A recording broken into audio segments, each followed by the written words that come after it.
Hello guys, today I'm back with Numbers chapter 16 today.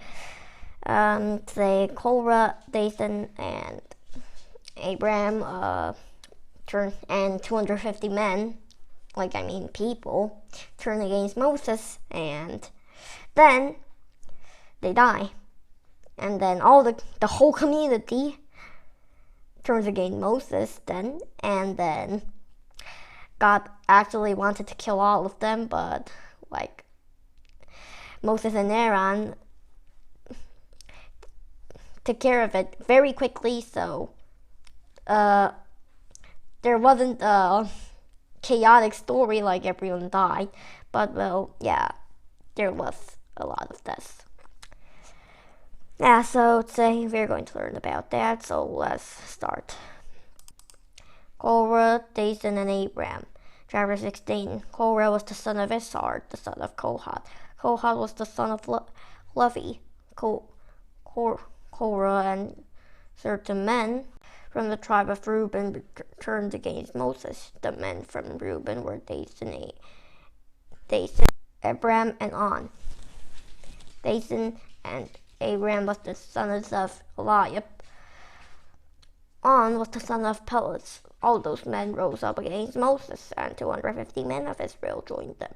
All of the men were known as leaders in the community. They had been appointed as members of the ruling body. They came as a group to oppose Moses and Aaron. They said to Moses and Aaron, "You have gone too far. The whole community is holy. Everyone in it is holy, and the Lord is with them. So why do you put yourselves above the Lord's people?" When Moses heard what they said, he fell with his face to the ground. Then he spoke to Korah and all his followers. He said, "In the morning the Lord will show who belongs to him. He will show who is holy. He'll bring that person near him. He'll bring the man he chooses near him. Korah, here's what you and all your followers must do. Get some shallow cups for burning incense. Tomorrow put burning coals and incense in them. Offer it to the Lord. The man the Lord chooses will be the one who is holy. You Levites have gone too far." Moses also said to Korah, "Listen, you Levites. The God of Israel has separated you from the rest of the community of Israel. He has brought you near them to work at the Lord's holy tent. He has given you to the people so that you can serve them. Isn't all that enough for you? He has already brought you and all the other Levites near him. But now you want to be priests too. You and all your followers have joined together against the Lord. Why are you telling Aaron you aren't happy with him?" Then Moses sent for Dathan, Abiram, the sons of Eliab, but they said, "We won't come. You have brought us up out of the land that has plenty of milk and honey. You have brought us here to kill us in this desert. Isn't that enough? Now do you also want to act as if you were ruling over us? Besides, you haven't brought us into a land that has plenty of milk and honey. You haven't given us fields and vineyards of our own. Do you want to treat these men like slaves? No, we won't come." Then Moses became very angry. He said to the Lord, "Don't accept their offering. I haven't taken a donkey from them. In fact, I haven't done anything wrong to do any of them." Moses said to Korah, "You and all your followers must stand in front of the Lord tomorrow. You must appear there along with Aaron. Each man must get this shallow cup. He must put incense in it. There will be a total of 250 incense cups. Each man must bring his cup to the Lord. You and Aaron must also bring your cups." So each of them got his cup. He put burning coals and incense in it. All the men came with Moses and Aaron. They stood at the entrance to the tent of meeting. Korah gathered all his followers together at the entrance to the tent. They opposed Moses and Aaron. Then the glory of the Lord appeared to the whole community. The Lord said to Moses and Aaron, "Separate yourselves from these people, then I can put an end to all of them at once." When Moses and Aaron fell with their faces to the ground, they cried out, "God, you are the God who gives life and breath to all living things. Will you be angry with the whole community when only one man sins?" Then the Lord spoke to Moses. He said, "Tell the community, move away from the tents of Korah, Dathan and Abiram." Moses got up. He went to Dathan and Abiram. The elders of Israel followed him. Moses warned the community. He said, "Move away from the tents of this evil man. Don't touch anything that belongs to them. If you do, the Lord will sweep you away because of all of their sins." So they moved away from the tents of Korah, Dathan and Abiram. Dathan and Abiram all had already come out.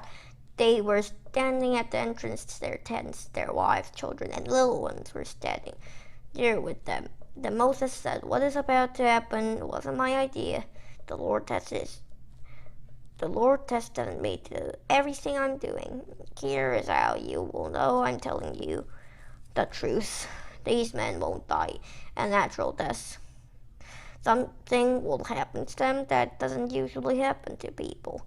If what I'm telling you doesn't happen, then you will know that the Lord hasn't sent me, but the Lord will make me something totally new happen. The ground will open its mouth and swallow them up. It will swallow up everything that belongs to them. They will be buried alive. When that happens, you will know that these men have disrespected the Lord." As soon as Moses finished saying all these words, what he had said came true. The ground under them broke open. It opened its mouth. It swallowed up those men. In fact, it swallowed up everyone who lived in their houses. It swallowed all Korah's men, and it swallowed up everything that they owned. They went down into the grave alive. Everything they owned went down with them. The ground closed over them and they died. So they disappeared from the community. All the Israelites around them heard their cries. They ran away from them. They shouted, "The ground is going to swallow us up too." Then the Lord sent down fire. It burned up the 250. Then the Lord sent down fire. It burned up the 250 men offering the incense. The Lord said to Moses, "Speak to Eleazar the priest. He is the son of Aaron. Remind him that the shallow cups are holy.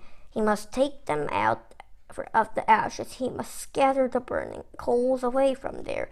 The man who sinned used those cups, and it cost them their lives. Hammer the cups into bronze sheets that will cover the altar."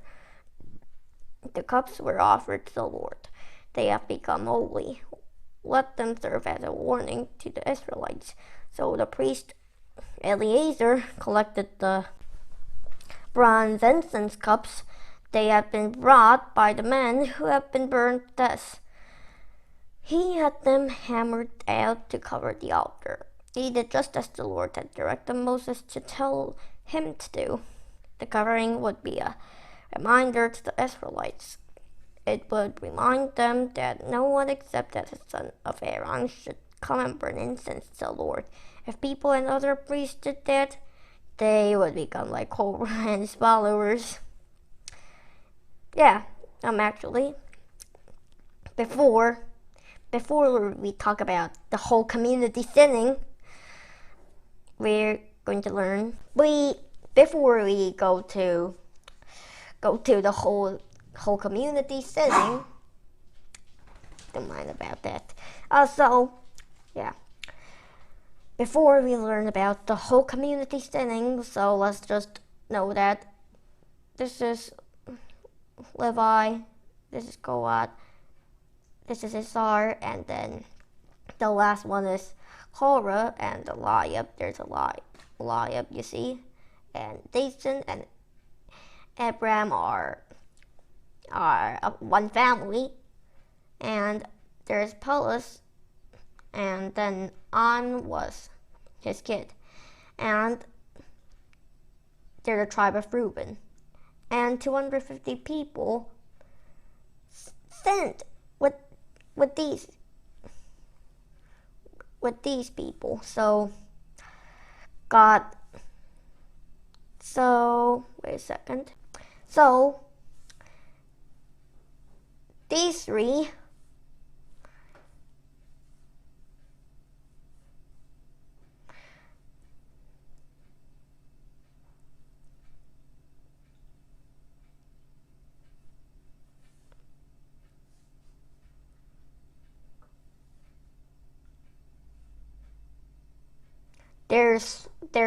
these three were swallowed by the ground. These 250 men was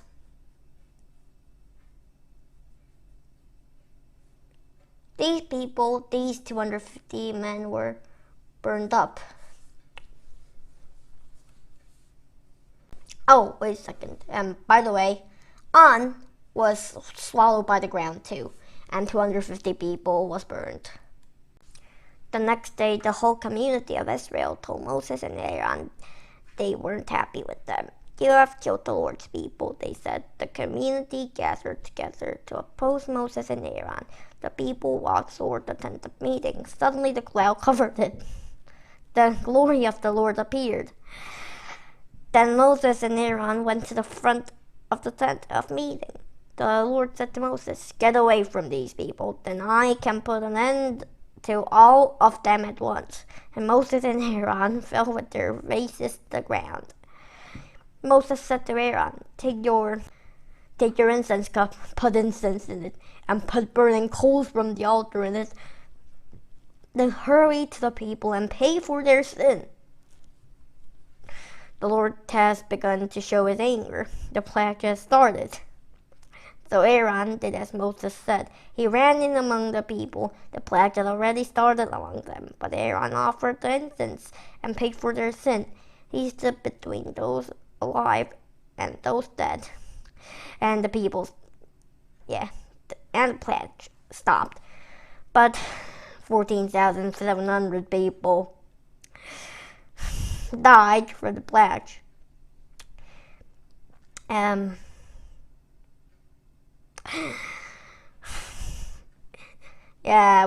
This is what happens when you don't obey God. Never disobey God. This is what happens. That doesn't include who had died because of what Korah did. Then Aaron returned to Moses at the tent. At the entrance to the tent of meeting, the plague just stopped. Yeah, guys, this is the end of the book. So you know what happens when you don't when you disobey God. So let's just read the box. Live in Bible times. Censers. Incense is made from spices or plants. It smells good when it is burned. Israel's priests burned incense in small shovels or scoops that were called censers. The incense was burned with fire from the altar of sacrifice. The censers used in the holy tent were made of bronze, while those used in the temple built by Solomon were made of pure gold. Now guys, let's pray. Okay, let's start. Dear God, today we learned about Numbers chapter 16 today. Today we learned about 4 people having 250 men with them and turning against Moses and Aaron, and then God got mad and killed all of them, and then the whole community sinned, and the Lord tried to kill all of them, but thanks for Moses and Aaron, they saved some of them, but almost 14,000 people died. And today we learned about this happens when you disobey God and we learned a very good lesson. Thank you always and amen. Yeah, guys, it's the end of the lesson today, so I need to say goodbye, so, yeah, see ya. Bam.